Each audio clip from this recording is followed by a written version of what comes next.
0FXB, welcome back to my Mazzy dog walks. As you can see, very cold here in the UK, southwest UK. So, guess what two of the most common questions are that I get asked? Number one is, will this radio transmit on 11 meters, basically CB? And quite often they're asking if it does SSB as well. That's a question I feel like I get asked every other day. Another one is, can we unlock this radio?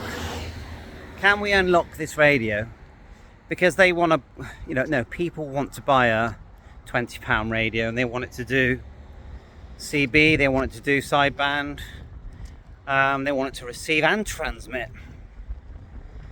So that's a really common question that I get asked. So let's think of a few more common questions. I've got a DMR radio. Can you program it for me? Because DMR uses what they call a code plug. Code plug's a funny word. It's software, programming software on a computer that can program a DMR radio. And you can't just buy a DMR radio and just start scanning like you can with a scanner. So, for example, the Uniden scanner, it comes sort of preset with lots of, I wouldn't call it channels, but groups of frequencies, like for airband and ham radio bands, things like that. It's quite a general thing, and you can go into it and just tell it to scan those presets. They're not individual channels that have been added. Or you can tell a scanner to scan a range of frequencies. So you could say scan from 100 megahertz to 200 megahertz. That's how a scanner comes when you first get it. Scanners are really hard to use, and I've spent hours and hours and hours on scanners, and I still think they're really, really hard to use. I just do. You can use them manually. You get them scanning briefly.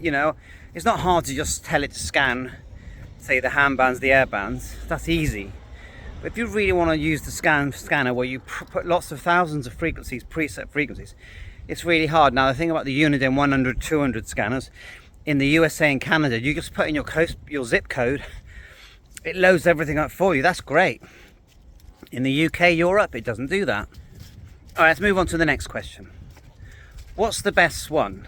D-Star, DMR, or C4FM? Get asked that one a lot. It's a preference, but if you want something that's easy to set up, it's definitely C4FM, or Yaesu, System Fusion, because you turn on the radio, you type in the frequency of your repeater or your hotspot. A hotspot is a device that links your radio to the internet. Put your call sign in the radio and you're done. There's nothing else to set up. It's then just a matter of linking it to the room that you like, and a very popular one is America Link and CQ UK.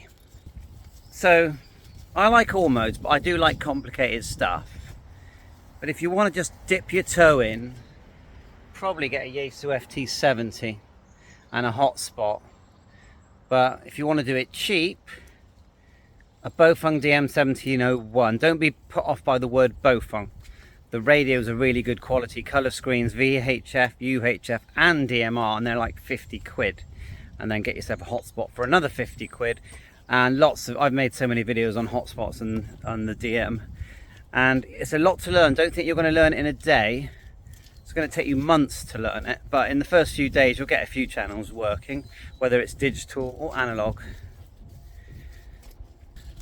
The next very common question: what antenna should I use? Whether it's HF bands or a handheld VHF, UHF. So if you're not familiar with ham radio, VHF and UHF, they're small signals. One is literally the size of your hand, and the other one is the size of your arm, or maybe a bit longer, but the 2 meters. And so it completely depends if you're using that kind of radio, which is like pretty much a walkie-talkie you'd see in the shops, really, with the security guard. Or you're using a proper HF ham radio, which is using the very, very large frequencies, very large wavelengths, like the 80 meter band. You You can imagine 80 meters how big that wave is going up and hitting the ionosphere. So the first thing is, before you ask that question, the first thing is, he's been so annoying. Anyway, the first thing is, what kind of radio you're using. Tell us that first. But then, and I'll always say this, especially when it comes to the VHF, UHF, so the smaller walkie-talkie, where you are is what matters. You're not going to sit in your front room drinking coffee with your rubber duck that's like 5 inches long and suddenly start receiving loads of things. You'll probably get airband in your house. You'd be surprised, but you won't get much else, unless you're lucky enough to have a ham radio neighbour near you. So that's one answer. Now, the nice thing about a HF radio, so the giant wave radio, that doesn't, location has an effect on everything, of course it does, but you can be in a real bad location, but you stretch that wire out, you get it off the ground as well, yeah, a nice long length of wire, you're talking like 70 foot, you're going to receive loads, yeah. Now transmitting, that's another thing, but you need to make sure the SWR is correct and things like that. You don't want to burn your radio out or burn the finals out. So HF, not so important where you are, and then it's more about things like baluns. And you think, well, what's a balun?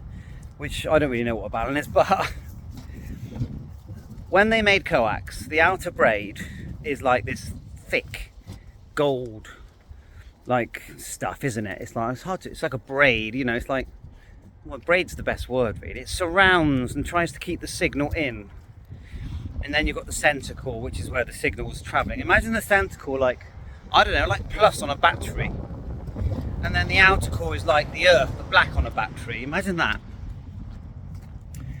So the thing is, the braid has an impedance which is a lot higher. So like a resistance that's a lot higher than the center bit. So to balance that out, people use baluns and ununs, and there is a description of the difference. And I'm not even an expert. I'm just telling you what I've picked up over the years.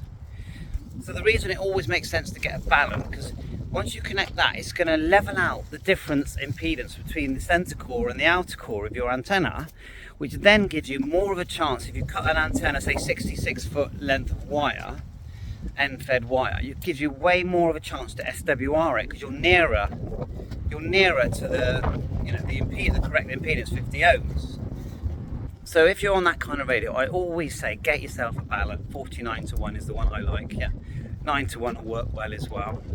You're a lot closer now. And then you want to, when you connect it to your setup, you do want to get something connected to the radio or the ATU antenna tuner. And I think we should always get an antenna tuner. Not that it's the ideal thing to do, but it's practical. Get as much grounding as you can, so you're connecting your radio basically to the ground under your feet, and you're doing it with as many cables as possible. So you get a ground radio, but you don't really want one, you poke into the ground. You want 10 really. The more the better. Like these phone masts that you see that spent millions of pounds. Let's just say they spent £5 million putting up a mast on a hill for the mobile phone system, which by the way is radio. For the known radio people, they'll spend 3 million just doing the ground and the earth and the grounding side of it. Then they'll spend 2 million on the antenna. Yeah, so remember that the grounding is so important, especially when you transmit. Not so much on receive. I find it doesn't make a massive difference on mine, but it probably does technically. But on transmit, it makes a massive difference. And there's so much more science to this. So there's another question. The other one is, can I hack this radio to get the power up higher? Why? As soon as you start stretching a radio more than the power it should do, it's going to break. You're not going to use it very much. And then psychologically, you're probably thinking, if I got more power, I'll get more contacts. You could just put a bit of work and a bit of learning into your antenna setup, and you're going to get way more contacts than a few extra watts, like for a Yaesu 817, for example. If you could tweak it and get it to say 7 watts, which is laughable, but you probably could. It's not going to make no difference, but you get a good antenna setup, you get the antenna nice and high, VHF, UHF, you stretch out that nice long length of wire, you're going to get loads of contacts. Another one. I got this radio from China. Is it any good? What complete rubbish is that? Where something is made has no impact on its quality. It's down to the company. It could be it could be England, it could be USA. If that company is manufacturing a quality product, it's going to be a good product. Now, China don't want loads of people just sending all their radios back, because remember, or any gadgets, remember that AliExpress type places, they refund. If items are faulty, they do an instant refund. They've got an online system purely for refunding people and sending items back. They even give you free returns, even though it's China. So China don't want to make, or not just China, any country, they don't want to make low quality products. They just get sent back and they won't make any profit, and it's a business. So this myth where just because something's made in China, it's bad. No, but if you pay £1,000 for a radio, it's going to be better than the radio you paid £20 for. That's just common sense. It doesn't mean that China make, as people say, crap radios. It's a load of rubbish. But if you only want to spend £20–25, and then you want to have AM, FM, SSB, USB, VHF, UHF, 23 centimeters, Bluetooth, GPS, all these things, then you're just being completely unrealistic. You know, you might have your Yaesu 81, let's say you got your ICOM 706 sat there, yeah?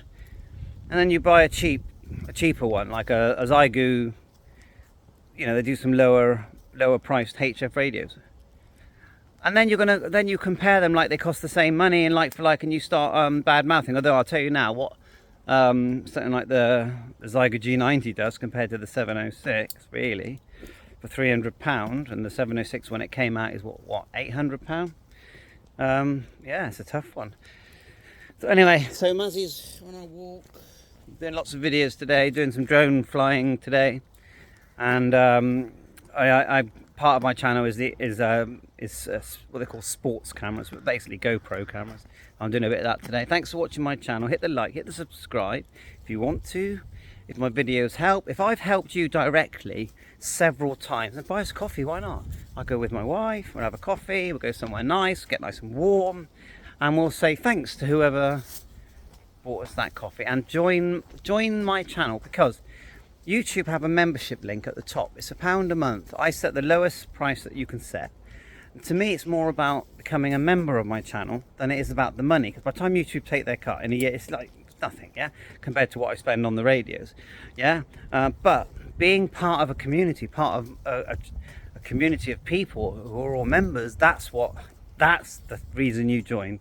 Bye for now. 7-3.